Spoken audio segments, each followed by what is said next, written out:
Em cada canto do planeta, das densas sombras da selva à imensidão silenciosa do oceano, habita um poder silencioso capaz de parar um coração e extinguir uma vida em um instante. Ela não é medida pela força ou velocidade, mas por uma química invisível, letal e perfeita: o veneno. Cada gota é o legado de um tempo imenso, uma fórmula precisamente ajustada, projetada para caçar impiedosamente, proteger astutamente e garantir a sobrevivência a qualquer custo. Essa herança não se limita a um único território, mas se estende a todos os cantos do planeta. Ele se esconde nos matagais úmidos das florestas, rasteja sob a areia escaldante do deserto, nada nos mares mais profundos e ocasionalmente voa pelos céus. Dos menores insetos às vespas mortais, diversas toxinas também se manifestam em criaturas que dominam o ar. Essa diversidade letal se revela de maneiras concretas em todos os ecossistemas. Na Amazônia, um pequeno sapo acumula toxinas em sua pele capazes de imobilizar um predador em segundos. A milhares de quilômetros de distância, no árido deserto do Arizona, um escorpião empunha um veneno que desorienta o sistema nervoso de seus inimigos com precisão cirúrgica. E sob as ondas, nas profundezas dos mares, o caracol-cone dispara um arpão carregado de neurotoxinas devastadoras. Cada uma dessas criaturas demonstra que a letalidade não é acidental. Cada dose é medida com precisão. Cada ataque responde a uma lógica implacável, projetada para conservar energia, garantir comida e evitar se tornar uma presa. O mais surpreendente é a diversidade de estratégias que a natureza desenvolveu. Desde moléculas que paralisam os músculos até compostos que destroem o tecido de dentro para fora. E, no entanto, todos eles respondem à mesma pergunta não resolvida: por que a evolução lhes deu tanto poder? Algumas criaturas levaram essa adaptação ao extremo. Há cobras cuja picada contém veneno suficiente para matar dezenas de humanos em questão de minutos. E uma única gota pode imobilizar ou matar um animal muito maior do que ela. Diante de tamanho poder, surge uma pergunta inevitável. Se um único ataque pode dizimar um grande ser vivo em questão de minutos, por que a natureza dotou essas criaturas do poder de decidir a vida e a morte em um instante? O que aconteceu há centenas, milhares de anos que fez com que esta e outras espécies desenvolvessem uma arma de precisão tão letal? Para começar a entender por que a evolução deu um poder tão desproporcional a certas criaturas, precisamos nos aprofundar em um dos ambientes mais extremos para a biodiversidade, a floresta tropical brasileira. Lá, sob uma densa cobertura de folhas, onde a umidade nunca se dissipa e a escuridão envolve o solo como um cobertor constante, descobrimos que a letalidade nem sempre pertence aos gigantes. Entre as folhas úmidas e troncos caídos, um pequeno predador personifica o paradoxo do veneno melhor do que ninguém. Pequeno em tamanho, mas possuindo um poder capaz de superar adversários muito maiores. Um marsupial noturno curioso e faminto escava entre galhos podres em busca de insetos fáceis. Seu focinho procura insistentemente, alheio à presença de uma criatura que não tolera intrusões. De repente, da escuridão surge uma silhueta escura de pernas longas e robusta. A aranha se ergue sobre as patas dianteiras, exibindo as presas em um gesto que parece sinalizar um alerta. Ele não recua, não cede terreno. Suas patas dianteiras se movem pelo ar como lâminas invisíveis, marcando a linha entre ameaça e ataque. O marsupial, sem se dar conta do risco, ataca desajeitadamente. A aranha se esquiva rapidamente e contra-ataca. Suas presas cravam-se na carne macia, liberando uma rajada de veneno que viaja diretamente para o sistema nervoso da vítima. O marsupial se contorce por alguns instantes com os músculos tensos e depois paralisados. Seu corpo permanece imóvel sobre a serapilheira e o silêncio retorna como se nada tivesse acontecido. A aranha abaixa as pernas, retorna à calma e desaparece nas sombras úmidas da selva. Nesta ocasião, como em tantas outras, a selva testemunhou como o veneno dita o destino, rápido, preciso e definitivo. Essa letalidade não é coincidência, mas sim a marca registrada de um caçador único, a aranha errante brasileira considerada a mais venenosa do mundo. Ele vive nas florestas tropicais do Brasil, movendo-se no chão em vez de tecer teias para esperar por suas presas. Seu comportamento é errante e agressivo. Não constrói armadilhas de seda nem fica de tocaia. Em vez disso, percorre o terreno em busca de oportunidades, caçando ativamente. Nessa perseguição constante, cada sombra se torna um abrigo, cada canto um campo de caça. A escuridão da selva é sua maior aliada, e sua estratégia é tão direta quanto letal. Mas nenhuma dessas vantagens seria significativa sem o recurso que define sua supremacia: o veneno, uma mistura de neurotoxinas capaz de bloquear a comunicação entre nervos e músculos.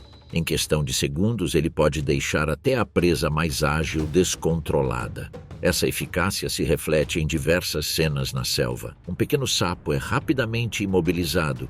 Um pássaro que cai ao seu alcance perde a coordenação e o equilíbrio, e até mesmo um roedor de grande porte desmaia de paralisia. Sua precisão transforma cada encontro em uma demonstração de evolução levada ao extremo. Entretanto, a aranha não desperdiça seu poder toda vez que se apresenta, porque sua toxina é cara de produzir. A produção dessas moléculas complexas requer energia, nutrientes e tempo, recursos que são usados apenas quando realmente necessários. Portanto, a ave errante brasileira não a utiliza como uma simples ameaça, mas sim como um recurso cirúrgico que garante alimento ou repele predadores. No chão da selva, onde cada noite pode significar a diferença entre comer ou morrer de fome, essa estratégia precisa se torna a chave para sua sobrevivência. Sua eficácia não se mede apenas na caça. Ela também se reflete na maneira como enfrentam qualquer ameaça que cruze seu caminho, exibindo uma coragem e um autocontrole incomuns entre seus pares, que frequentemente fogem, se escondem ou esperam que o intruso se afaste. O lobo errante brasileiro, por outro lado, mantém-se firme, levanta as patas dianteiras e mostra as presas. É um aviso claro, um gesto que anuncia sua prontidão para atacar. E quando o faz, a consequência geralmente é definitiva. A vida desta aranha incorpora a essência do veneno como arma ofensiva. Não há defesa passiva nela, nem cores brilhantes para alertar os predadores sobre sua toxicidade. Na selva brasileira, onde tudo está em constante tensão, é um dos exemplos mais extremos de como a química da evolução pode transformar um pequeno caçador em um predador formidável. No entanto, nem todos os animais venenosos da selva seguem a mesma estratégia. A aranha errante ataca usando o veneno como uma espada afiada, mas outras, por outro lado, levaram o poder da química em uma direção completamente diferente. São criaturas que não se escondem nas sombras nem fazem emboscadas silenciosas. Seu aviso é visível, marcado por cores brilhantes e peles impregnadas de toxinas que não precisam revelar. E o mais desconcertante é que alguns deles, apesar do tamanho minúsculo, possuem uma força tão desproporcional que um único toque pode decidir entre a vida e a morte.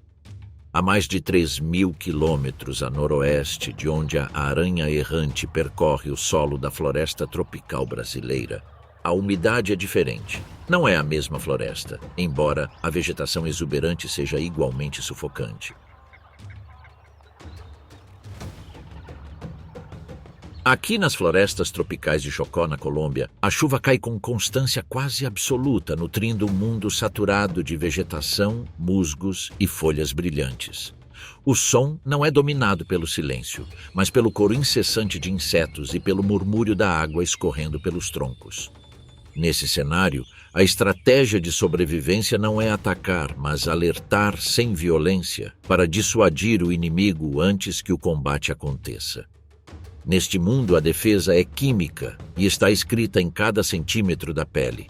Desse emaranhado úmido e vibrante emerge uma criatura minúscula, do tamanho da ponta de uma mão, cuja fama transcende em muito seu tamanho.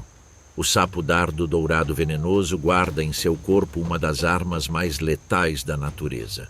Apesar de sua aparência discreta, sua biologia é extraordinária. A concentração de toxinas em sua pele excede a de qualquer outro vertebrado conhecido. Essa singularidade o torna um enigma fascinante para a ciência e, ao mesmo tempo, um alerta vivo para seus predadores. Com apenas uma pequena dose, pode matar animais muito maiores do que ele. Uma mera fração, invisível a olho nu, pode parar o coração de um predador em questão de minutos. Diante de tamanha letalidade, surge imediatamente uma pergunta inevitável. De onde vem tanta força? Ao contrário da aranha errante que produz seu veneno internamente, esta rã não fabrica sua toxina do zero. Sua força vem do que consome. Sua dieta, composta principalmente de formigas, besouros e pequenos invertebrados carregados de alcaloides, é a base de um processo bioquímico fascinante. Ao ingerir essas presas, o sapo incorpora e transforma os compostos em batracotoxina, uma molécula que atua nos canais de sódio das células nervosas, alterando sua função até causar paralisia total. Em outras palavras, cada salto que ele dá, cada inseto que ele captura, é mais um bloco de construção na construção de um veneno que nenhum outro animal iguala em potência. No entanto, essa letalidade traz um dilema. Se sua pele está impregnada de uma substância capaz de matar em milésimos de grama, como é possível que o próprio sapo não sucumba à sua própria arma? A resposta está em uma das adaptações mais surpreendentes da natureza. Seus canais de sódio, os mesmos que a toxina bloqueia em outros animais, sofreram leves modificações estruturais. Essa mudança, quase imperceptível no nível molecular, os torna alvos inacessíveis para veneno. Assim, o que é letal em outras criaturas é inofensivo nelas. O sapo vive cercado pelo seu próprio veneno sem nenhum risco, como se sua pele fosse um oceano tóxico e ele fosse o único peixe capaz de nadar nele. Mas nem tudo na selva é movido pela química. A oportunidade também impera aqui, e quando a fome ataca, até os sinais mais óbvios podem ser ignorados. É nesses momentos que a letalidade do sapo passa da teoria à ação. Em uma folha larga, imóvel após a chuva, o sapo permanece calmo, enxugando a umidade de sua pele brilhante com as patas dianteiras. Ele não precisa fugir, nem se esconder. Do alto, um falcão da selva a observa. Entre o emaranhado de galhos, a ave de rapina avalia a distância sem perceber a armadilha em que está prestes a cair. A descida é rápida. Um bater de asas, um golpe preciso.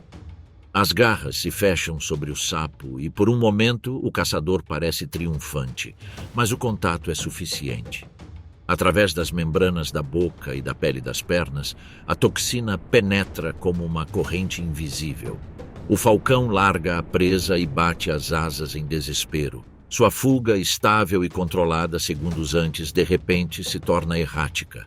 O veneno bloqueia a comunicação entre seus nervos e músculos e cada tentativa de fuga é mais desajeitada que a anterior. Em poucos minutos, a força do predador se esvai. O sapo, imóvel, permanece na folha, ileso, alheio ao drama que acaba de desencadear. Não houve perseguição nem confronto, a química fez o trabalho. Entretanto, nem todos os moradores da selva cometem esse erro. Muitos animais aprenderam que se aproximar desses sapos é como brincar com a morte. Antes mesmo de provar sua pele tóxica, um aviso visível os avisa. O perigo está escrito em sua aparência. Em um mundo onde a camuflagem geralmente é a melhor defesa, a estratégia deles é oposta: exibir-se descaradamente.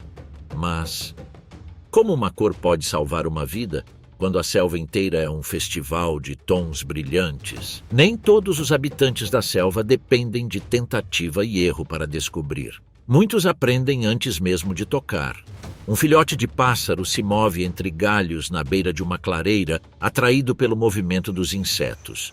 Ao se aproximar de uma folha brilhante, ele para subitamente. O sapo pousado na vegetação não apenas emite um leve aroma, mas também exibe um padrão que a ave de rapina reconhece mesmo sem tê-lo provado antes. Durante gerações, pássaros insetívoros, pequenos mamíferos e répteis aprenderam a associar cores brilhantes a um preço alto. Alguns o fizeram por experiência própria. Outros herdaram uma predisposição que os leva a evitar riscos desde o início. Na prática cotidiana, isso se traduz em decisões que salvam vidas. O pássaro se vira e sai em busca de comida que não exija um aprendizado difícil. A cor, como alerta, não é um capricho estético. É uma linguagem que a natureza aprimorou ao longo de milhares de gerações. Os tons mais intensos se destacam contra o fundo verde da selva e sinalizam algo essencial. Amarelo e vermelho agem como mensagens universais, um contraste tão forte que se destaca mesmo à distância. Ao lado deles, o azul profundo, menos comum na selva, é frequentemente associado a compostos químicos complexos em anfíbios e anuncia toxicidade extrema. O violeta, ainda mais raro, aparece em alguns insetos e anfíbios como uma variante incomum dessa mesma linguagem. O verde, quando entrelaçado com pontos ou faixas brilhantes, reforça o sinal, enquanto o preto, quando combinado com qualquer uma dessas tonalidades, multiplica o contraste e torna o aviso impossível de ignorar. No entanto, a cor não é uma medida exata da quantidade de toxina que um animal carrega. Uma tonalidade mais brilhante nem sempre garante maior letalidade. O que acontece é que a cor atua como um lembrete confiável para os predadores. Um pássaro, mamífero ou cobra que já provou uma presa tóxica aprende a associar o sofrimento a esses tons brilhantes. Basta uma experiência amarga, como a paralisia após tentar engolir um sapo, para que essa lembrança fique marcada para o resto da vida. Com o tempo, o que começou como aprendizado individual torna-se uma herança coletiva. O que alguns aprendem inscreve-se no instinto de toda a espécie.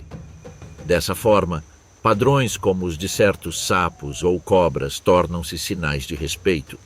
Esse instinto, consolidado por gerações de experiência, tem uma base biológica igualmente sofisticada. Em anfíbios e répteis, a coloração é construída por meio de células especializadas chamadas cromatóforos. Essas células produzem ou refletem pigmentos e estruturam a luz para criar tons de azul intensos ou verdes brilhantes.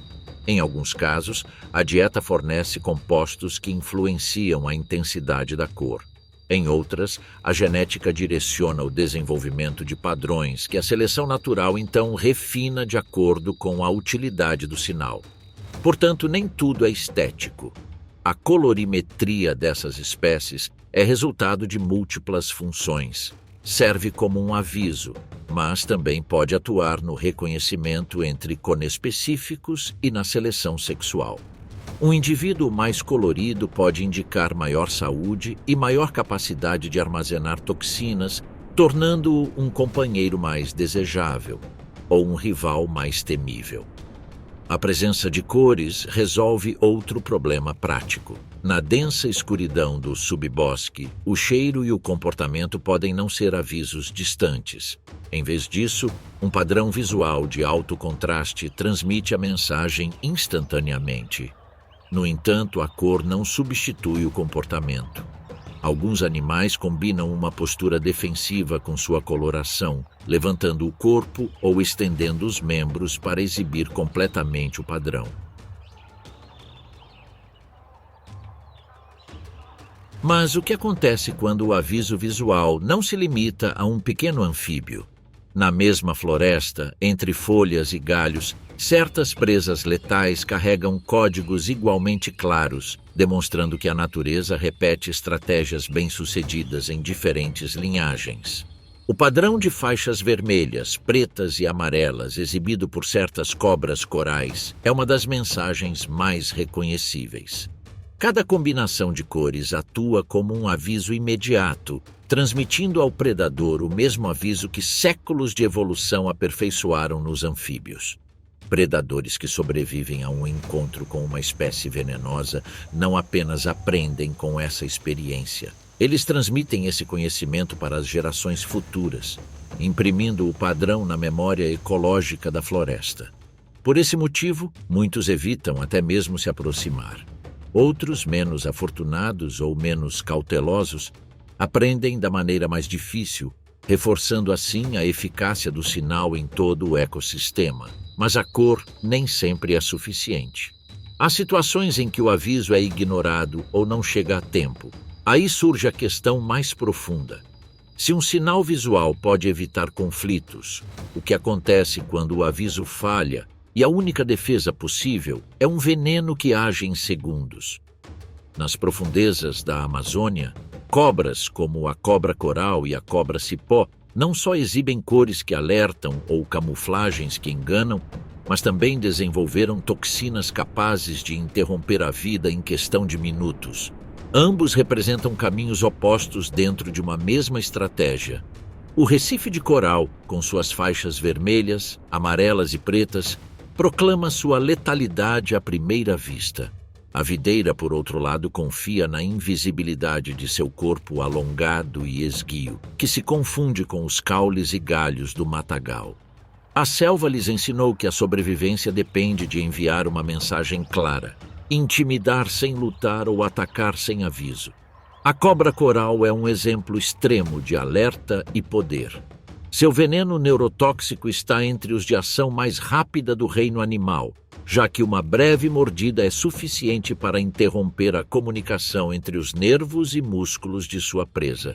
O resultado é paralisia quase imediata e a incapacidade de respirar. Em poucos minutos, até mesmo um animal várias vezes maior que a cobra sucumbe sem conseguir reagir. Seu estilo de vida reflete essa força, movendo-se discretamente sob folhas molhadas ou entre troncos caídos, evitando exposição prolongada e demonstrando que não precisam perseguir suas presas para dominar o ambiente. É essa eficácia que explica por que predadores que conhecem sua reputação raramente correm riscos. O simples contato de suas presas é suficiente para que aves de rapina e grandes mamíferos mantenham a cautela e se mantenham distantes, cientes de que um único erro pode custar-lhes a vida. Mas o que acontece quando um intruso curioso ignora o aviso? Um coati se aproxima, farejando as folhas úmidas, movendo as patas cautelosamente, avaliando os sons e movimentos ao seu redor. A poucos metros de distância, a cobra coral permanece imóvel, com o corpo quase invisível entre folhas e galhos, esperando o momento certo. O mamífero para, fareja novamente e dá um passo à frente. A tensão é palpável a cada momento, em cada movimento contido. A cobra sente a proximidade, seus músculos se preparam para o ataque, mas ainda não age. O tempo parece se esticar. Quando chega o momento calculado, o recife de coral ataca com uma mordida fugaz. O coati mal percebe o contato antes de recuar, confuso com o impacto. No início, ele ainda mantém a agilidade, com cada músculo tentando responder e cada perna buscando estabilidade. Mas aos poucos a paralisia se instala. Seus movimentos se tornam desajeitados, a força se esvai de seus membros e a confusão substitui a vitalidade. O veneno bloqueia os sinais nervosos, transformando energia em imobilidade. A cobra não precisa perseguir ou insistir, a biologia cuida do resultado. Nesse delicado equilíbrio, o recife de coral demonstra que para um animal pequeno, frágil diante de predadores maiores, O veneno é o grande equalizador. Seu tamanho limitado não o impede de dominar, e sua química se torna a ferramenta de sobrevivência definitiva. Enquanto este espécime revela como a velocidade e o veneno equalizam forças desiguais, a cobra trepadeira segue uma estratégia completamente oposta. Sua abordagem depende mais de camuflagem e paciência, bem diferente da agressividade do tubarão de Recife de Coral. Seu corpo alongado e verde escuro, que reflete a luz de suas folhas, permite que ele se misture quase completamente à vegetação da selva. Ao contrário do coral, que alarma seus inimigos com sua cor, a videira se esconde na invisibilidade. Seus olhos, com visão binocular, lhe conferem uma precisão extraordinária no cálculo de distâncias, algo incomum em cobras. Ele não precisa ter pressa, pode permanecer imóvel por longos períodos, esperando que um pequeno pássaro ou sapo atravesse, embora também caminhe lentamente por galhos e arbustos em busca de movimento. Ela é paciente, mas também ativa quando a oportunidade exige. A folhagem parece prender a respiração, e cada folha e galho balançam ao menor sopro de brisa, como se a própria selva estivesse antecipando o movimento que está prestes a decidir o destino de um pequeno habitante. A tensão se espalha no ar, silenciosa, mas palpável, anunciando que algo se aproxima com precisão implacável. A chuva recente deixou poças entre as raízes da floresta e um sapo se move cautelosamente sobre elas. Suas patas molhadas pousam em folhas escorregadias, enquanto a folhagem ainda goteja com a água acumulada. A poucos metros de distância, a cobra cipó permanece imóvel entre os galhos, seu verde intenso se misturando à vegetação vibrante. Seu corpo alongado se arqueia lentamente, acompanhando cada movimento de sua presa sem emitir o menor som. O anfíbio fareja o ar e percebe os aromas úmidos da selva, sem perceber a ameaça que se esgueira a poucos centímetros de distância.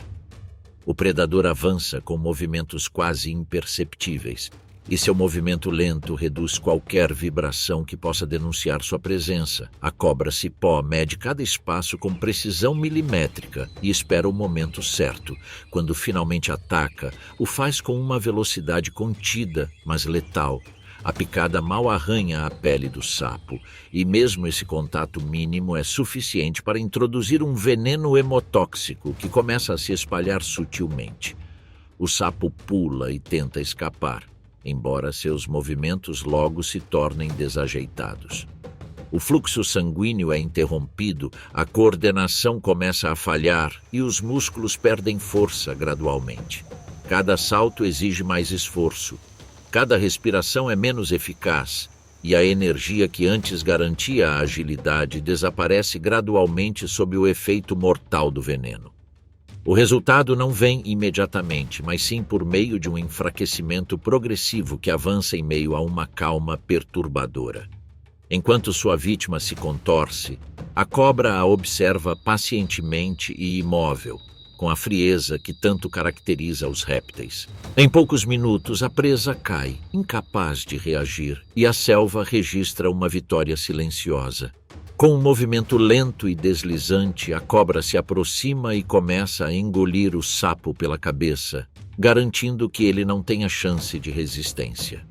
Sua mandíbula se expande além da imaginação e a presa desaparece lentamente lá dentro, enquanto o ambiente retorna à sua rotina normal.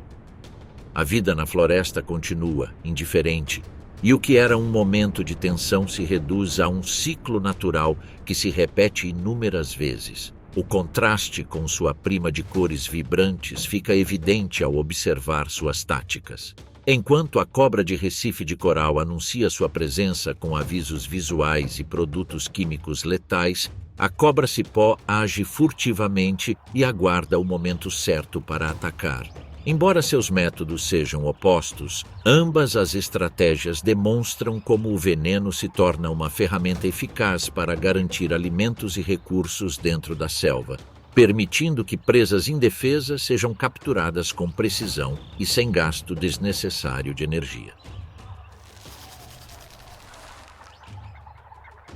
Entretanto, na natureza, anfíbios e répteis não são os únicos que desenvolveram toxinas mortais ao longo de milhões de anos de evolução. Essa habilidade vai além de escamas e presas e está presente em todas as formas de vida, incluindo insetos. Entre elas, está uma pequena criatura cuja mordida pode transformar um momento de contato em uma experiência quase inimaginável. Que criatura poderia infligir uma dor tão intensa sem escamas, presas ou tamanho grande? A resposta está nas temíveis formigas-bala, cujo veneno eleva a dor a níveis que parecem desafiar a natureza. Apesar do seu tamanho de apenas 3 centímetros, esse inseto não deixa pistas sobre a magnitude da dor que pode causar. Essa pequena criatura conquistou um lugar único na lista de animais com as armas químicas mais sofisticadas. Não mata por fome, nem paralisa por comida. Seu veneno tem um único propósito: defender a colônia com eficácia brutal. Mas o poder dessas formigas não se limita à sua química letal. Também se reflete em sua organização e disciplina.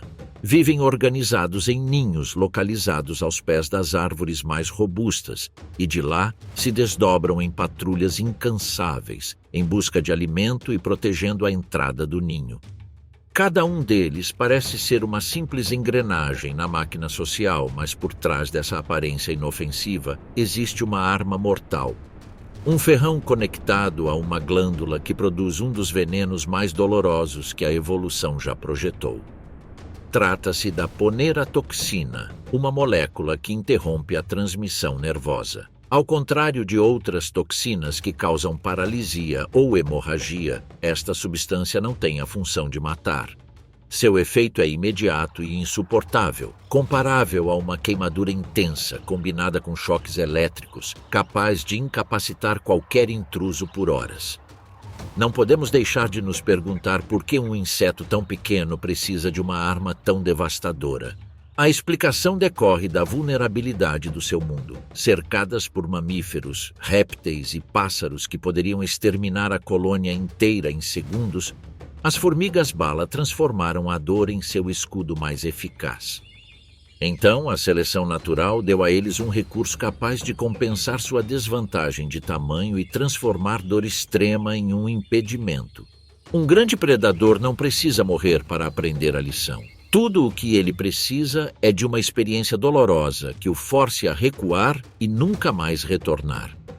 Nesse equilíbrio, a formiga-bala encontrou sua força, um veneno que não é letal, mas deixa uma marca indelével em quem sofre com ele.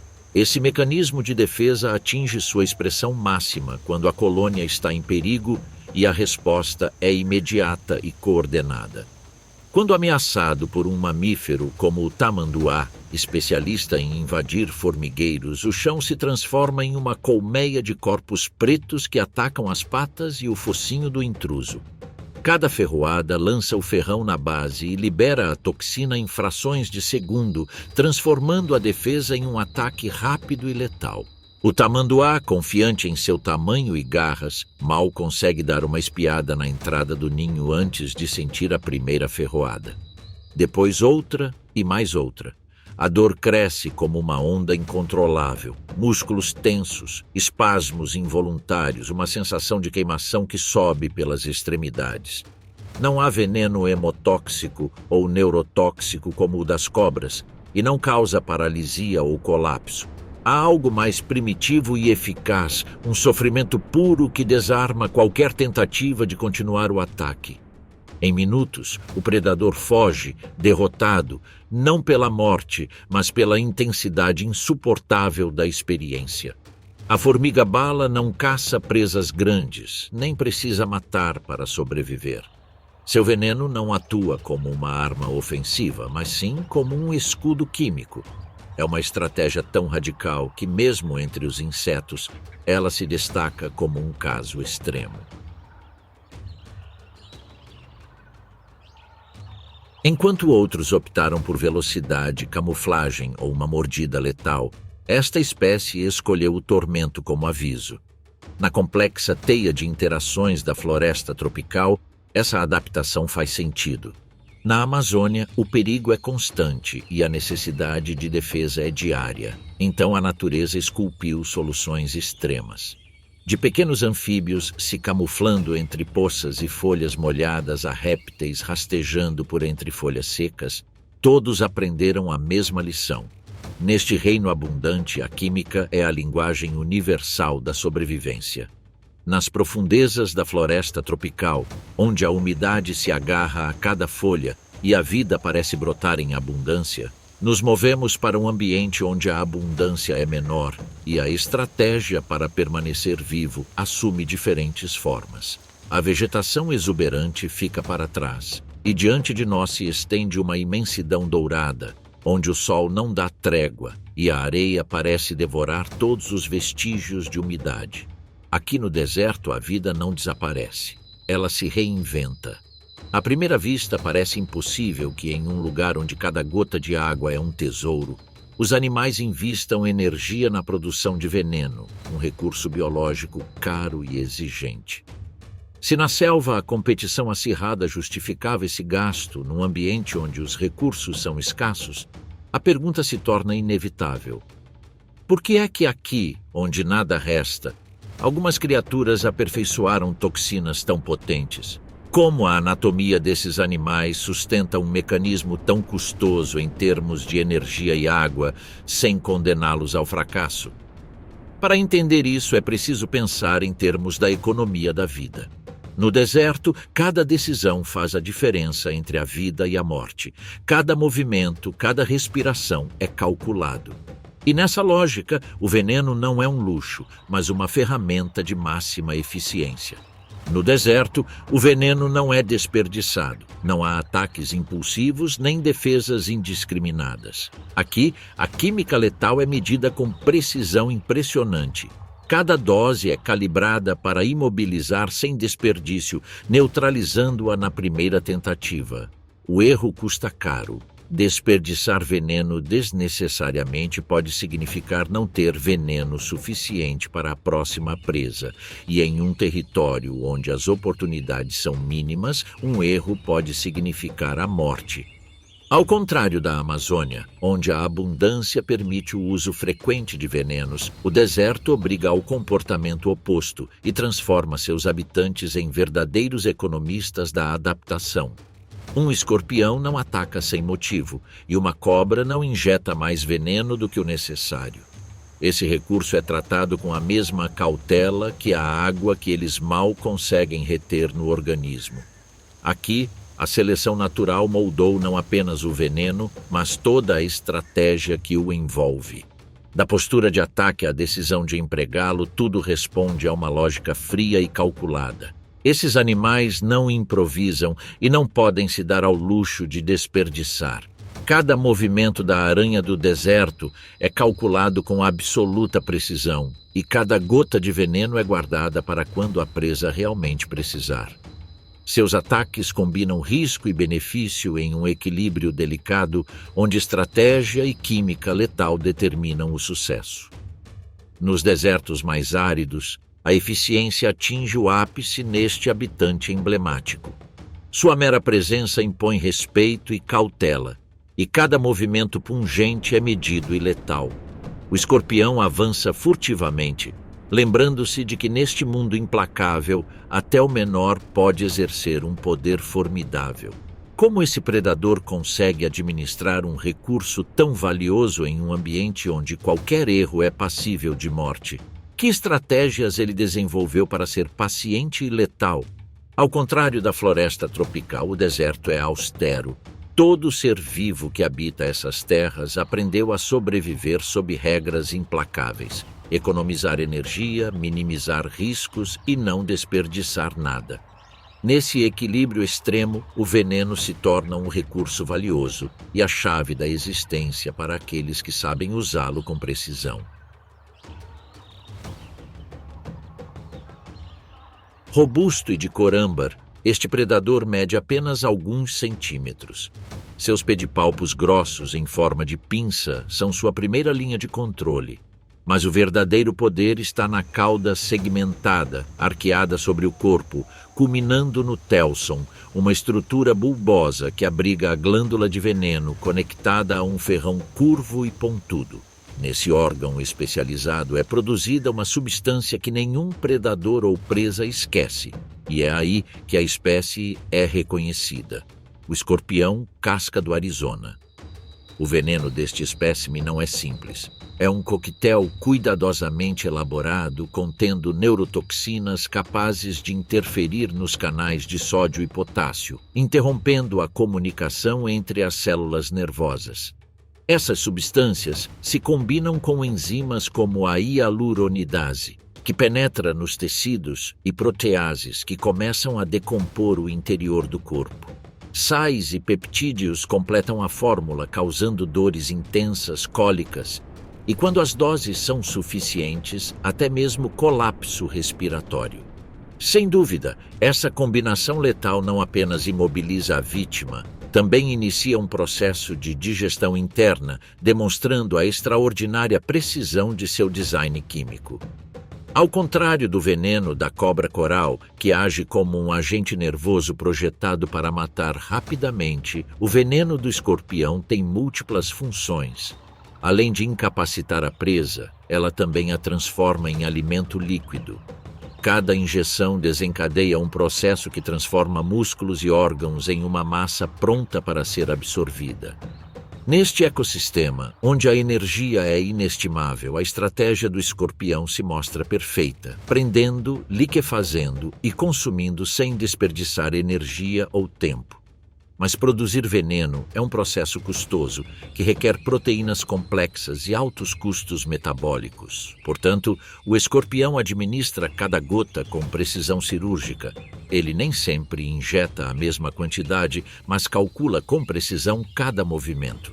Ao se deparar com um inseto pequeno, pode aplicar uma dose mínima ou até mesmo usar apenas as pinças para esmagá-lo. No entanto, se a ameaça for maior, ele descarrega todo o conteúdo de suas glândulas. E tem mais, já que seu veneno não afeta todos os animais da mesma forma.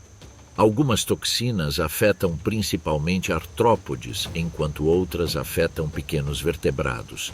Essa combinação cuidadosamente ajustada torna o veneno um coquetel versátil, adaptado a presas de diferentes tamanhos e características. Essa versatilidade química é complementada por sua estratégia de caça. Primeiro, as pinças imobilizam a presa, impedindo sua fuga. Em seguida, o ferrão arqueia e penetra com um movimento rápido e preciso. Em questão de instantes, a vítima está condenada.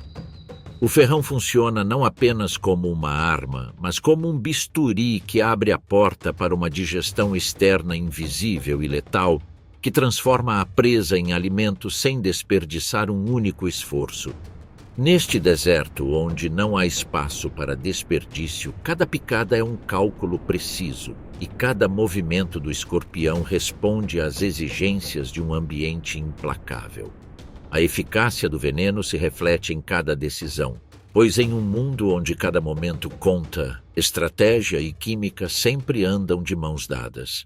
À medida que o sol se põe e o calor do dia diminui, o instinto que guia a caça se ajusta à escuridão que envolve a arena. A noite abre um mundo diferente, onde cada sombra pode significar ameaça ou comida, e somente os mais cautelosos conseguem sobreviver. Que segredos se escondem nas fendas do solo árido? Quem ousa se mover entre as sombras que escondem predadores invisíveis? Das dobras da terra seca emerge um habitante do deserto, baixo, blindado e munido de armas precisas. O escorpião latidor do Arizona inicia suas rondas noturnas. Cada passo que dá na areia é medido. À distância, o escorpião sente a presença de um inseto e, seguindo seus instintos, avança cautelosamente, aproximando-se cada vez mais. O ar permanece parado, sem vento, para transmitir sinais. Mas o escorpião não precisa de olhos para se orientar. Abaixo do corpo, um par de estruturas chamadas pectinas examinam o solo como antenas invertidas, captando pequenas vibrações. Um farfalhar abafado, quase imperceptível, revela um grilo se movendo entre as pedras. A presa está próxima e o escorpião para. Ele não ataca imediatamente. No deserto, a paciência é uma ferramenta tão importante quanto o veneno. Avança alguns centímetros com movimentos lentos, quase invisíveis. Suas garras se abrem, tensas. O grilo se aproxima, alheio à emboscada. Então acontece. Em uma fração de segundo, as pinças agarram o corpo do inseto com força, imobilizando-o. Antes que ele possa atacar, o ferrão curvo desce rapidamente. A ponta penetra precisamente no inseto e o veneno escorre. Enzimas começam a decompor os tecidos internos do grilo capturado. O grilo não morre instantaneamente, mas para de lutar porque seu sistema nervoso entrou em colapso. Neste ponto, a caçada não acabou. Está apenas começando. Enquanto o veneno faz efeito, o escorpião mantém o grilo imóvel, como se esperasse por algo mais. E de fato acontece, ele espera o primeiro estágio da digestão. O veneno não apenas paralisa, como também transforma os órgãos e músculos em uma mistura semilíquida. O escorpião não possui mandíbulas capazes de rasgar carne sólida. Sua boca só consegue absorver líquidos, portanto, antes de se alimentar, ele precisa transformar sua presa por dentro. Minutos depois, o processo está completo. O escorpião junta suas quelíceras e começa a sugar o que antes era um corpo intacto. Ele suga lentamente os fluidos, utilizando cada gota de energia. Quando tudo acaba, tudo o que resta é uma estrutura vazia, a carcaça de um grilo que não tem mais vida nem substância. Então, em um ambiente onde a escassez dita as regras, o escorpião jogou sua melhor carta. Um veneno que não só mata, mas também alimenta. No deserto, onde a maioria dos caçadores confia na velocidade ou na força, este aracnídeo aperfeiçoou outra estratégia: precisão e paciência. No entanto, nem todos os habitantes deste reino árido dependem de um ferrão para sobreviver. Alguns maiores e mais lentos encontraram sua própria forma oculta de defesa. Sua ameaça não se revela imediatamente e, em um mundo onde cada erro pode custar uma vida, isso é o suficiente para impor respeito. Em meio às rochas quentes e arbustos espinhosos do deserto, algo se move cautelosamente. Seu corpo baixo e pesado é coberto por escamas duras, cada uma com pequenas placas ósseas em forma de contas. Esta armadura não foi feita para velocidade ou agilidade, mas para a paciência de quem sabe que a sobrevivência se mede em passos silenciosos e calculados. Seu nome ressoa como um eco antigo, monstro de Gila. Habita as encostas rochosas, os leitos secos de rios e os cerrados do deserto de Sonora, entre o Arizona e o noroeste do México, e sua presença é um lembrete de que, nesta paisagem, toda criatura aprendeu a transformar a cautela em uma arma. Passa a maior parte da vida no subsolo, um refúgio onde a temperatura se mantém estável. Durante o dia, esconde-se em tocas abandonadas de roedores ou em fendas profundas, locais que o protegem do calor extremo e de predadores. Ele só emerge quando as condições permitem, com o calor da primavera ou após as chuvas de monção. Em seguida, caminha deliberadamente ao longo das margens de riachos secos, levantando a cabeça e projetando a língua bifurcada para ler a paisagem química com seu órgão vomeronasal. Cada movimento é calculado, cada decisão voltada para a sobrevivência em um ambiente onde a energia deve ser gerenciada com cuidado. O monstro de Gila não corre por campos abertos como um corredor. Ele prefere localizar ninhos e tocas escondidas com seus filhotes, selecionando seu alimento com precisão. Ovos de pássaros e répteis, filhotes recém-nascidos e pequenos mamíferos indefesos. Cada refeição é uma estratégia de alto desempenho. Raramente se alimenta, mas armazena reservas suficientes na cauda e no abdômen. Consegue passar longos períodos sem comer em um ano, e no deserto, essa paciência se torna uma vantagem. O veneno que o torna único não é encontrado em presas ocas ou ferrões, mas sim em glândulas especializadas na mandíbula inferior.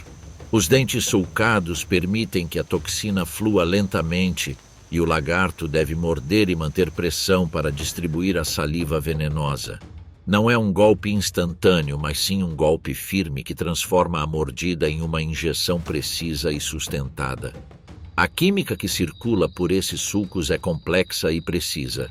É composta por proteínas e peptídeos que afetam a pressão arterial e a transmissão nervosa, além de enzimas que ajudam o veneno a se dispersar pelos tecidos. Em presas pequenas, os efeitos são sentidos imediatamente. A coordenação é prejudicada, a vitalidade diminui e a dor imobiliza. Em ninhos de roedores ou pássaros, o impacto é finalizado em poucos minutos e a presa para de se mover antes de perceber o que aconteceu. Ao contrário do escorpião, que liquefaz sua presa para extrair nutrientes, esse lagarto não usa seu veneno como digestivo externo. Sua função é mais estratégica. Permite neutralizar defesas que, de outra forma, impediriam a captura. Cada mordida é lenta, mas precisa, projetada para manter a presa imóvel sem a necessidade de persegui-la e gastar energia valiosa em um ambiente onde água e comida são escassas. A toxina age desde o momento em que flui, quebrando a resistência, alterando a coordenação e garantindo que a caça seja concluída com eficiência, sem riscos adicionais ao predador.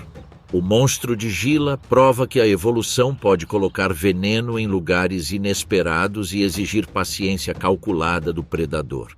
Uma mordida que funciona tanto como arma quanto como trava. Mas a história do veneno não se limita a um deserto. A milhares de quilômetros dos arroios secos do Arizona e das sombras pedregosas do Gila, existe outra arena onde a química da vida define a caça e a defesa. Nos mudamos para a África subsaariana, um continente onde cada toxina e cada mordida tem consequências imediatas e onde a evolução abriu caminhos surpreendentes. Aqui, enquanto alguns animais aperfeiçoam venenos cada vez mais potentes, outros aprenderam a enfrentá-los e, às vezes, usá-los em seu benefício. Isso levanta a questão que orienta esta nova exploração. O que acontece quando um animal decide que o veneno não será um limite, mas uma oportunidade? Nas bordas da savana e na vegetação árida emerge uma figura baixa, compacta e determinada. Não tem o tamanho de um grande felino nem a força de uma hiena, mas possui algo que poucos ousam desafiar. Uma reputação conquistada com ousadia. É o texugo do mel, uma criatura que fez da imprudência e da resiliência sua marca registrada. Sua pelagem bicolor, preta na barriga e branco acinzentada no dorso, é mais do que um ornamento. É um símbolo na paisagem desértica africana. Aqueles que o conhecem sabem que confrontá-lo pode resultar em feridas profundas e uma lição amarga. Mas o que o torna verdadeiramente extraordinário não é sua aparência, mas sua biologia. Enquanto a maioria dos animais aperfeiçoou venenos para caça ou defesa, este pequeno mamífero tomou um caminho diferente, neutralizou-os. Em uma corrida evolutiva em que as cobras se tornaram mais tóxicas para sobreviver, o texugo do mel decidiu não ser uma presa fácil. E ele conseguiu isso graças a uma adaptação que parece ter vindo de um laboratório. Proteínas em seu sangue que se ligam às toxinas e as bloqueiam antes que elas tenham um efeito letal. Ele não é invulnerável. Uma mordida de uma mamba negra ou de uma cobra pode deixá-lo inconsciente por um curto período, com um desmaio que dura minutos. Mas a diferença é essa. Ele se levanta, sacode a sujeira do pelo e retoma o que começou. A resiliência não é um acidente, é uma ferramenta moldada por milhões de anos, porque sua dieta depende dela. Para o texugo, o veneno não é um muro, é um obstáculo calculado. E do outro lado do obstáculo, a comida. Sua proteção não se limita à química. A pele do texugo é grossa e surpreendentemente solta. Isso significa que mesmo que uma cobra morda e segure, o texugo pode se contorcer, contra-atacar e morder com suas poderosas mandíbulas, e ele o faz. A coragem que o tornou famoso não se deve apenas à atitude. É uma estratégia apoiada pela anatomia. Mas surge a pergunta: o que acontece quando um predador com veneno mortal fica cara a cara com a audácia do texugo do mel? Numa tarde densa, onde o calor ondula sobre a grama seca, o texugo fareja entre os arbustos. Suas orelhas curtas estão atentas ao menor som, enquanto seu olfato aguçado o guia pela trilha química que denuncia a cobra. A trilha se intensifica perto de uma rocha plana, onde uma víbora baforida repousa camuflada pela terra. É uma das cobras mais venenosas da África, capaz de abater rapidamente pequenos mamíferos que cruzam seu caminho. O texugo sabe disso. Não por medo, mas por experiência.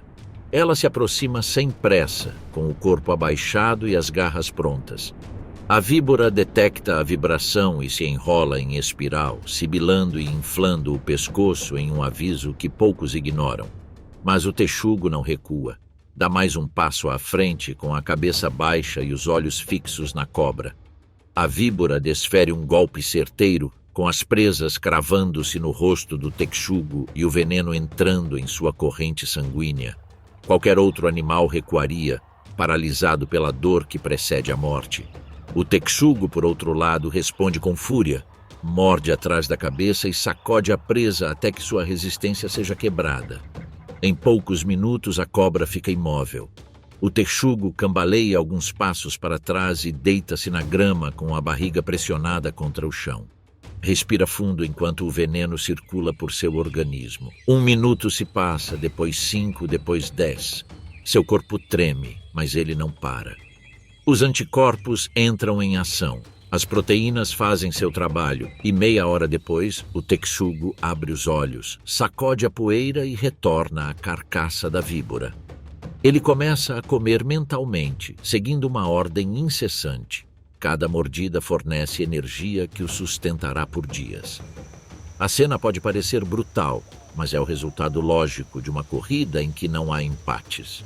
Aqui, a evolução não recompensa força excessiva ou velocidade descontrolada. Ela recompensa a adaptação. E o texugo do mel é a prova viva de que a química não pertence apenas àqueles que a inventaram para matar. Ela também é um escudo para aqueles que se recusaram a morrer. Sua história não contradiz a lógica do veneno. Ela a completa, porque na natureza nenhuma vantagem é eterna. Se um texugo consegue resistir à química mortal de uma cobra, que outras criaturas aprenderam a contornar as regras do veneno ou até mesmo usá-lo em seu próprio benefício? A milhares de quilômetros de distância das savanas africanas, a mesma lei governa um mundo diferente, o oceano. Lá, a luta pela sobrevivência não acontece entre raízes ou tocas, mas em águas abertas, onde ameaças flutuam, nadam e espreitam. Neste espaço tridimensional, o veneno deixa de ser um recurso oculto e se torna uma força que domina cada encontro, funcionando como uma verdadeira sinfonia química que regula a vida e a morte no reino marinho. Abaixo da superfície, a sensação é enganosa. Tudo parece lento, tranquilo. Correntes suaves movimentam colônias de corais, cardumes de peixes brilham com uma luz espelhada. Mas o silêncio está cheio de armas invisíveis. Enquanto em terra a velocidade pode salvar uma vida, na água não há para onde correr. O silêncio subaquático está repleto de armas invisíveis. Enquanto em terra firme a velocidade pode salvar uma vida, aqui não há para onde correr. No oceano, a estratégia depende da química. E poucas criaturas demonstram isso com tanta precisão quanto o caracol-cone. À primeira vista é inofensivo. Uma concha com padrões geométricos repousa imóvel na areia branca, como um ornamento perdido de Recife. Ela não se move, não espreita, não persegue. No entanto, sob essa imobilidade, um mecanismo letal se esconde. Cada caracol tem um dardo oco conectado a uma glândula carregada de neurotoxinas, uma combinação de peptídeos especializados conhecidos como conotoxinas. Cada molécula ataca os músculos, os nervos e os sentidos de sua presa de uma maneira diferente, adaptando-se ao tipo de animal que ousa se aproximar. Quando um peixe curioso se aproxima demais, o caracol atira. O arpão perfura as escamas em uma fração de segundo e a toxina age com precisão implacável. O veneno bloqueia os canais de sódio nas membranas nervosas, interrompendo o sinal elétrico que coordena cada movimento. A presa permanece rígida, suspensa como uma folha morta, enquanto o caracol estende calmamente sua probóscide, engolindo-a inteira. Cada disparo é calculado. Preparar o arpão e a toxina leva tempo, mas a espera garante um acerto certeiro. No caracol cone, lentidão e letalidade se combinam em perfeita harmonia. Não há pressa, nem esforço desnecessário. Apenas eficiência pura, uma estratégia química que domina cada encontro e demonstra que, em águas abertas, a sobrevivência está escrita em moléculas, não em velocidade. Mas nem todos os assassinos do oceano precisam de projéteis. Alguns transformam seus próprios corpos em fantasmas carregados de morte. Entre os tentáculos quase invisíveis de uma água-viva caixa, fragmentos de luz se fragmentam como cristal líquido. Parece frágil, mas cada filamento é uma armadilha química. Milhares de nematocistos, minúsculas cápsulas armadas, aguardam o menor toque. Quando um peixe ou uma tartaruga colide com essa floresta transparente, as cápsulas são disparadas, perfurando agulhas microscópicas que injetam veneno a uma velocidade que desafia a imaginação. Em segundos, a vítima entra em choque e seu coração pode parar antes que o animal entenda o que o atingiu. É um dos venenos mais rápidos e mortais que existem, desenvolvido para matar sem ser perseguido. Aqui não há luta, apenas contato e silêncio. Mais abaixo, onde o recife se desfaz em areia e detritos, reina um silêncio aparentemente absoluto. Entre as rochas e algas, uma forma mal se distingue: o peixe-pedra. À primeira vista, parece apenas mais uma rocha coberta de lodo e vegetação, imóvel como o ambiente que a cerca. Mas as aparências enganam. Em suas costas, agulhas rígidas e venenosas aguardam silenciosamente, prontas para perfurar a pele de qualquer criatura que pise nelas por engano. Cada espinha é um canal para toxinas poderosas, capazes de causar necrose, paralisia e dor tão aguda que o desmaio pode ocorrer antes que qualquer ajuda chegue. Ele não precisa fugir. Sua defesa evoluiu para um ataque, um escudo que dói tanto quanto uma lança. Esse habitat único lhe dá uma vantagem. Areias claras, recifes fragmentados e manchas de algas formam uma tela onde o peixe-pedra passa completamente despercebido.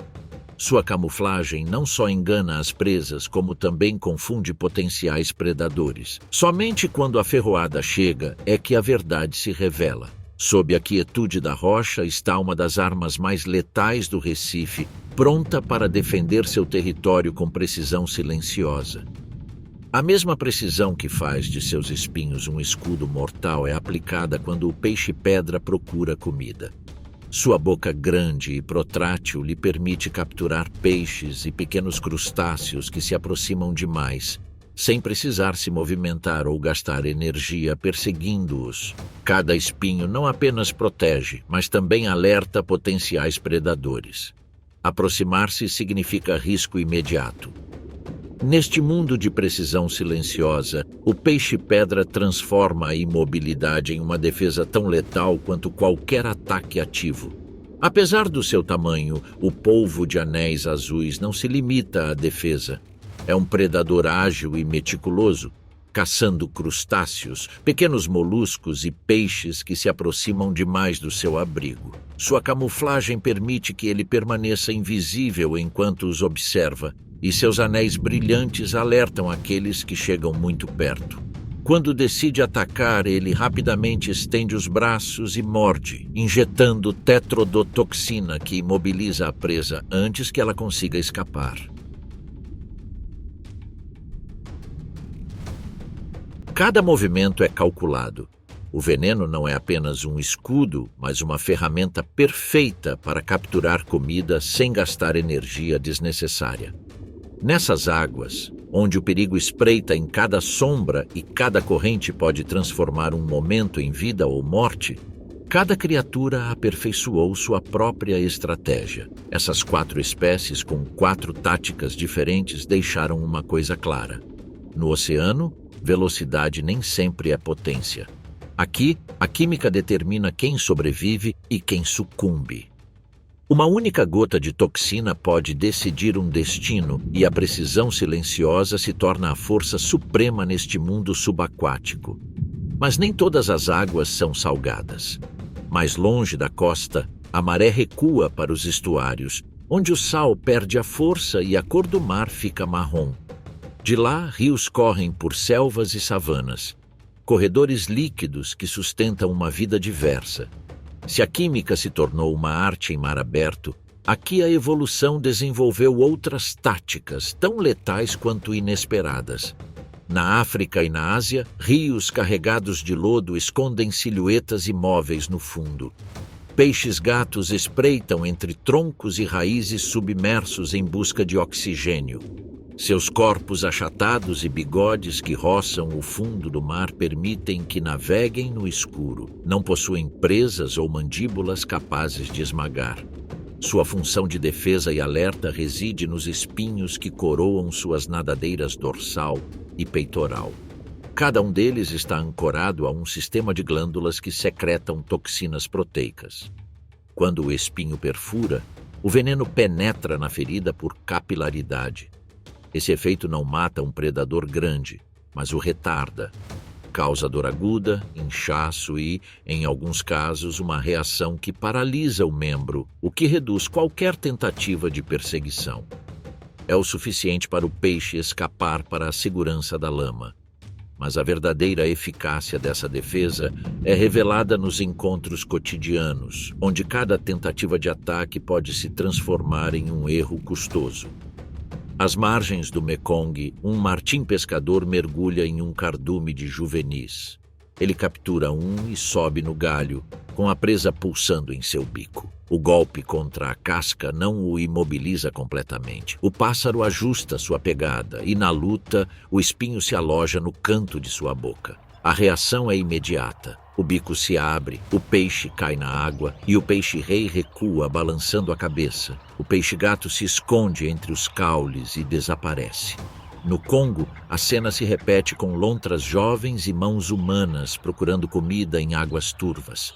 Para um peixe sem velocidade e dentes afiados, essa química é a linha entre continuar respirando ou ser reduzido a fragmentos.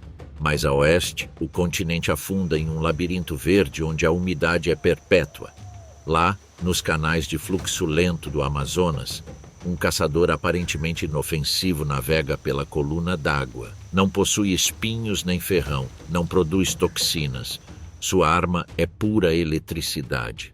A enguia elétrica mede até 2 metros e seu corpo cilíndrico é revestido por milhares de eletrócitos, células modificadas que antes eram fibras musculares. Cada um age como uma bateria em miniatura.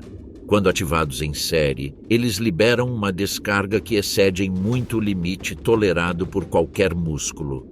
Não é veneno no sentido químico, mas desempenha a mesma função: neutralizar. À sombra de um galho lamacento, a enguia se enrola entre raízes submersas. Um cardume de pequenos peixes passa, alheio à sua presença. Então a água vibra. Primeiro, uma onda curta e desorientadora, depois as estacas sobem e uma série de pulsos percorre a coluna líquida. Os peixes tremem, perdem a coordenação e flutuam rigidamente. O predador se move lentamente e captura um, depois outro, sem desperdiçar uma única gota de veneno ou fazer um movimento brusco. Na mesma fração de segundo em que a descarga atinge sua voltagem máxima, a cena se resolve. A eletricidade, neste contexto, é uma extensão do ambiente. A água conduz, amplifica e converte a corrente em uma ligação invisível que une a barragem. O custo energético não é pequeno. A geração de descargas exige o armazenamento de íons e a coordenação do disparo como se fosse uma tempestade controlada. Mas a eficiência compensa. Em um mundo onde a visibilidade é zero e a corrente elétrica carrega sinais químicos, a eletricidade oferece algo que nenhuma toxina garante: velocidade absoluta. Mesmo diante de um predador em potencial, um único choque é suficiente para abrir uma brecha e escapar.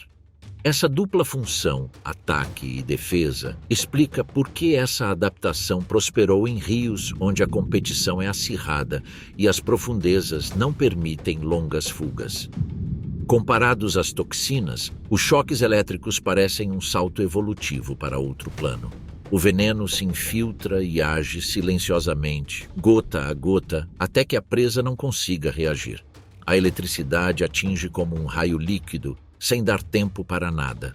Ambas as estratégias nasceram para resolver o mesmo dilema: capturar ou sobreviver sem esgotar as reservas em um ambiente denso e enganoso. Em água doce não há espaço para perseguição. Cada movimento consome oxigênio em um líquido que o retém mal. É por isso que a precisão é a lei. Uma espinha carregada no momento exato, ou um pulso que percorre todo o corpo antes que os olhos possam ver. Rios são artérias que fluem entre continentes, e dentro deles a vida se agarra com armas invisíveis. Veneno e eletricidade não são caprichos. São respostas aprimoradas ao longo de milhões de anos em uma paisagem onde a calma é uma miragem. Mesmo aqui, onde a corrente parece plácida, a química e a física decidem quem se alimenta e quem se torna alimento. E nesse frágil equilíbrio, a sobrevivência continua escrevendo sua história com cargas, moléculas e estratégias que desafiam a imaginação. Ao longo desta jornada, exploramos selvas, desertos e lugares onde a vida se reinventa para perdurar. Em meio às sombras da floresta amazônica, nas areias escaldantes do deserto e sob a superfície dos oceanos, descobrimos um fio condutor que une todos esses mundos: veneno e toxinas letais. Essas substâncias não são simples armas. Elas representam soluções bioquímicas que a evolução aperfeiçoou de inúmeras maneiras, capazes de atacar, defender e até mesmo facilitar a digestão de quem as possui. Cada organismo que os utiliza revela de forma tangível como a vida traduz a química em sobrevivência. Não importa o cenário, porque a natureza encontrou na química uma linguagem universal que lhe permite sobreviver e prosperar. Entre seus protagonistas mais impressionantes está a aranha errante brasileira, que utiliza um arsenal letal de neurotoxinas. Sua mordida não é simplesmente um aviso, mas um ataque preciso, capaz de colapsar o sistema nervoso de suas presas e neutralizá-las antes que elas possam reagir. A agressividade desse predador, aliada à velocidade de seus movimentos, faz dele um caçador implacável na escuridão da selva. No mesmo ecossistema, o pequeno sapo dardo venenoso não precisa de presas ou garras, pois sua defesa reside na própria pele. A batracotoxina que o permeia torna qualquer contato um risco mortal, garantindo que qualquer tentativa de ataque seja imediatamente punida. Essa toxina não é um produto de sua própria síntese, mas sim obtida por meio de sua dieta, incorporando compostos de pequenos insetos e transformando-os em um verdadeiro escudo químico. A energia de outras criaturas é então convertida em veneno puro, demonstrando a reutilização levada ao extremo. Mas depois dessa jornada, surge uma pergunta inevitável. Por que algumas espécies desenvolveram veneno e outras não, mesmo dentro do mesmo grupo? Por que alguns sapos acumulam batracotoxinas na pele enquanto outros, muito semelhantes, permanecem inofensivos? E por que algumas cobras aperfeiçoaram presas injetoras enquanto outras dependem apenas da constrição?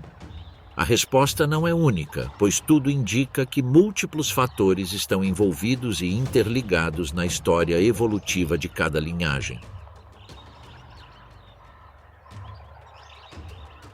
Entre elas, uma hipótese sugere que a pressão ecológica desempenha um papel central, já que em ambientes onde a competição é acirrada e as oportunidades de alimentação são escassas, ter uma arma química pode significar a diferença entre caçar e morrer de fome. Em selvas densas, onde a visibilidade é limitada e os predadores são abundantes, uma toxina letal pode ser a garantia mais segura de sobrevivência. A dieta também desempenha um papel fundamental, já que algumas espécies não sintetizam suas toxinas e, em vez disso, as adquirem por meio da dieta. É o caso das rãs dardo venenosas, que transformam alcaloides de pequenos insetos em compostos letais.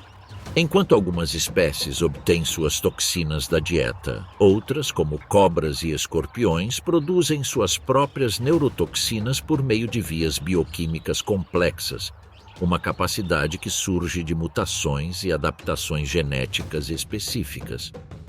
A biologia molecular está envolvida nesse processo, onde ocorrem mudanças surpreendentes.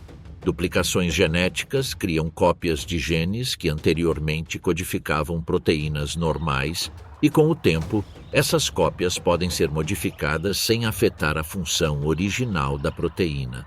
Essas modificações permitiram que a proteína evoluísse para uma toxina capaz de alterar nervos, músculos ou células, transformando o que antes era inofensivo em uma arma química letal.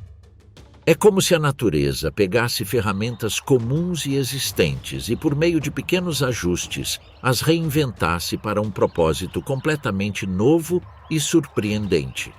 Entretanto, mesmo a criatividade molecular tem um custo, porque produzir e manter essas toxinas requer energia e recursos. Ela tem um custo metabólico alto, por isso só é mantida em espécies em que o benefício supera o investimento, como é o caso da aranha errante brasileira, cuja neurotoxina letal transforma cada ataque em garantia de sobrevivência e sucesso na caça. Essa mesma eficiência se reflete em toda a cadeia alimentar, onde a pressão atua de ambos os lados, com as presas desenvolvendo defesas e estratégias para evitar serem caçadas e os predadores ajustando suas táticas para capturá-las. À medida que um indivíduo desenvolve resistência, sua contraparte aperfeiçoa seu veneno e, assim, ao longo de milhões de anos, uma corrida armamentista constante se inicia. Dessa forma, toxinas cada vez mais complexas aparecem, acompanhadas de sinais visuais e químicos que alertam para o perigo, exibindo cores brilhantes, emitindo odores pungentes e manifestando comportamentos de alerta. Nesse contexto, criaturas minúsculas e frágeis à primeira vista transformaram sua fraqueza em um recurso imbatível.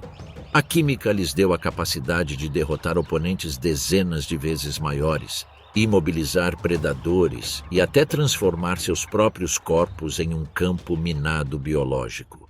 O que parecia uma desvantagem de tamanho e força se transformou em uma das armas mais eficazes que a evolução já concebeu.